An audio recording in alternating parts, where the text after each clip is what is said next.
Këshilli Bashkiak i Kuqësit ka miratuar ndihmën ekonomike për muajin të gusht dhe shtator 2025, e cila do të mbulohet nga fondi 6% i Bashkisë Kukës. Dhe u miratu ndihma ekonomike nga fondi 6% për 2 muajt, për gushtin e 2025 dhe për shtatorin e 2025. Në të dyja këto projekt vendime kanë përfituar në të parin 395 familje, ndërsa në të dytin janë edhe 397 familje. Gazvend Allaçi, antar i Komisionit për Ekonomi dhe Financa, ndër të tjera, tha se numri i familjeve përfituese gjatë këtij viti ka mbetur pothuajse i njëjtë, pa ndonjë tendencë në rritje. Pothuajse të njëjtat nivela, është në të nivele siç ka qenë, plus minus 5 familje, 2 familje, 3 familje, njëjta gjë është. Më shumë më pak, a?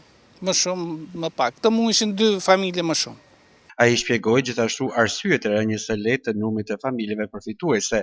Mbas edhe kanë filluar punë disa edhe janë largu nga Kuksi, që kanë pas gjendjen civile në Kukës dhe kanë ikë me gjendje civile në poshtë në rrethet e tjera, dhe kjo mund të jetë diçka. Sipas Hallaçit, ndryshe nga vitet e kaluar, kriteret e përfitimit të ndihmës ekonomike janë më të qarta dhe më të mira, duke synuar mbështetjen e familjeve që realisht kanë më shumë nevojë. Po ta krahasosh me siç ka qenë, kjo është më mirë sepse merr për çdo person ndihmë ekonomike, ndërsa përpara ka qenë fondi që e merr me familje.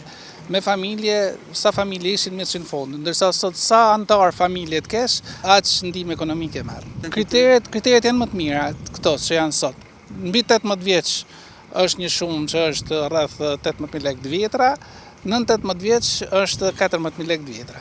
Ndihma ekonomike ka për qëllim të lehtësojë jetesën e familjeve në nevojë, duke mbuluar shpenzimet bazike familjare.